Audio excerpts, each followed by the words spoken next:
What is going on, everybody, and welcome back to another Yu-Gi-Oh video. Today, guys, we're going to be doing my second video on the OCG and TCG. This is a series that I'm going to be trying to get a lot more into. I have not really done anything for the TCG and OCG, so I really wanted to start kind of doing some stuff for it as well.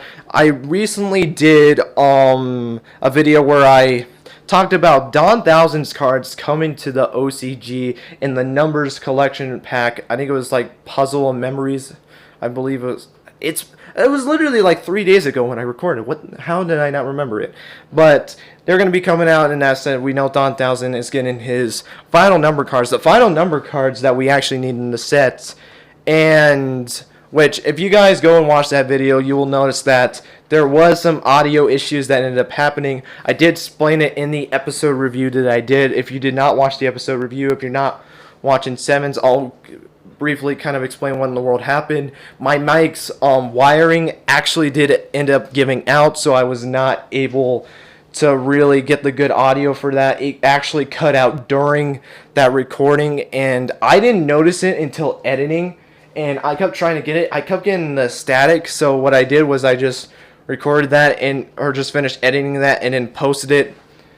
Didn't realize how bad it was. I only saw like a glimpse of it, and then I realized it was like probably like a third of the video, maybe a little bit more than that. So again, I do apologize for that. Went and tried to do the episode review. Did not end up working. The mic actually fully gave out. No audio was coming out. So yeah, that's great. That always happens. So I'm borrowing this mic from a friend of mine's, or someone that's really close to me, and they let me borrow this mic for the time being. So I do appreciate them for letting me use this mic for the time being, and might even use this mic going further on. I explained in that episode review, I wanted you guys to let me know if you guys think the mic quality sounds good or not. So if you did not watch the episode review and did not comment it down below on that, comment down below in this video, do you think the mic quality sounds a lot better? Does it sound the same, or is it worse? That way I know if it's worth getting this mic or getting the mic that I was using before. But getting out of the way, let's talk about today's news, guys, because I am very, very excited to be talking about this. So without further ado, guys, let's not waste any time. Let's get into it. So just a weird kind of fact real quick. If you guys notice in the backgrounds of my videos, because I normally like to have some background with the images to kind of give it a little bit more brightness to it. I normally have a background, especially when it turns to the anime, based off of something that has to do with the characters, an archetype, whatever it is. And today, guys, we are going to be looking at Duel Academy's cast of GX, and we're going to be mainly focusing on Chaz, as we learned in the new booster box that is going to be coming out, Blazing Vortex, that we will be getting a new Ojama card. Yeah, I'm making a video about Ojama cards. That was the big news that I decided to do this episode. Obviously, I will talk a little bit more with Blazing Vortex in this video as well, but that was a main thing I was going to talk about, because I'm going to be completely honest, did not expect an Ojama card to be coming in this pack, which I don't know why I was surprised. I mean, Chaz was already getting support before the Ojamas, but I feel like a lot of people, when they, if you ask 100 people that talk about Chaz, other than the classic Chaz It Up, or if you watch the sub Manjo My Thunder, you would probably say Ojamas or Armed Dragons, which we will talk about Armed Dragons in this video, don't worry about it. And we'll talk about another character from the Yu-Gi-Oh series that is interesting that they're getting support on it, but I'm really glad that they're getting support on it. So that's just getting right into it. So the new Ojama card that we are getting in this set is Ojama Pink. Yeah, now let me kind of explain something where I'm going to go with this. I was really confused when I saw Ojama Pink. I did not expect a pink Ojama to be coming to the game. And the reason why I say that is because in one specific card, there was shown some Ojama cards that were never released in the game. And I thought maybe those Ojamas would come to this, and maybe they still will. The only Ojama cards we know of, I think there is a no, that was in another box, never mind. I only know of the Ojama Pink card. I thought there was going to be these colored Ojamas in this set, but it wasn't. And the card I'm talking about is Ojama Country, which if you guys have never played Ojamas before and never seen Ojamas, Ojama Country is a pretty big spell card for them, as that Ojama Country basically makes it playable because it's able to switch the attack and defense points of the monsters. And since normally Ojama cards have really weak attack points, but they have better defense points, I think the main three, actually I think all of them have the same stats. They are able to actually gain 1,000 attack points because their defense points is 1,000, so it's able to switch their attack and defense points and make them useful. In fact, the Ojama King, which is the fusion monster, which requires 3 monsters, if you watch GX, you know what I'm talking about. He gains 3,000 attack points, so that's really good. And I am surprised that pink was the card. I thought, because the 2 Ojama cards I'm talking about is Ojama Gray and Ojama Lime. I thought those were going to be the cards that if we were going to get any Ojama supports, it would be in the form of those colors, because Ojama Blue and Ojama Red were actually in that card artwork as well, but they were released into the game.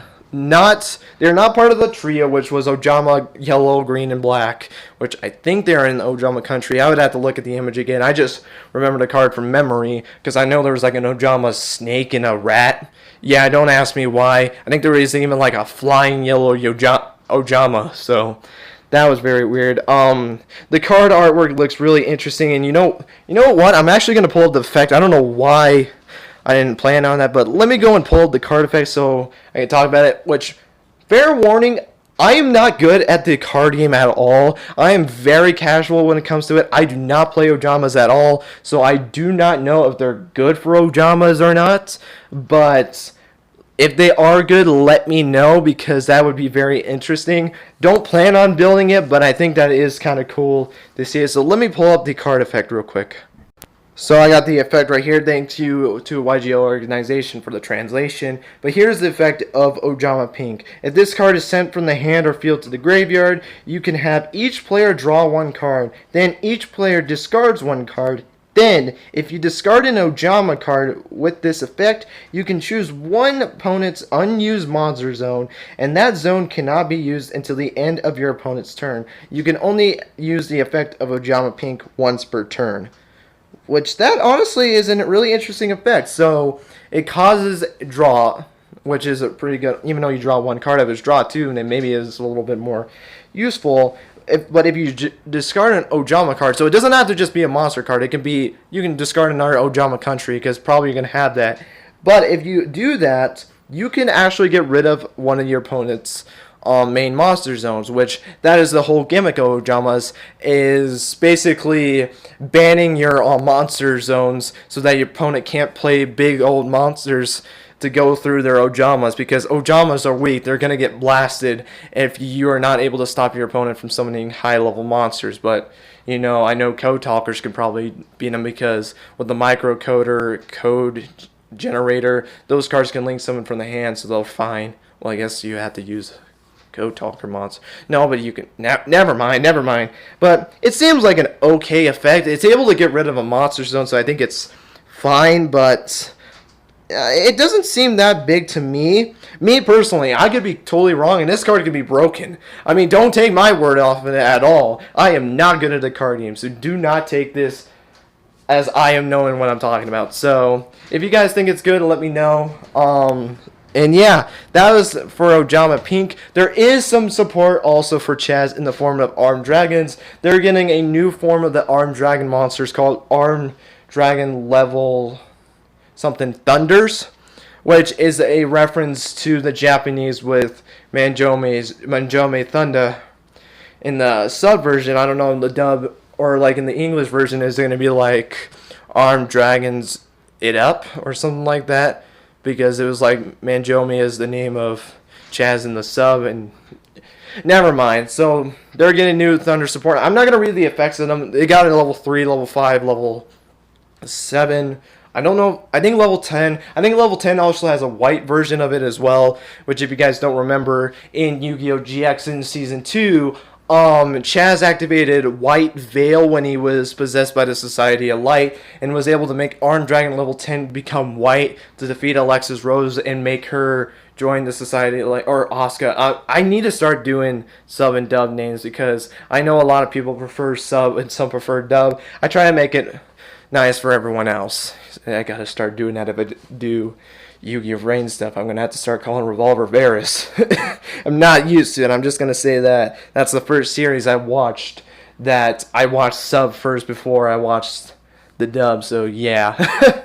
But anyway, so we got support for that as well. We also did get support for Windwitches, which was very surprising for me. Now, if you don't know who in the world used Windwitches, Rin used that in Yu-Gi-Oh! Arc 5, which was the synchro counterpart to Yuzu, or this, I should say, the synchro counterpart to Rei.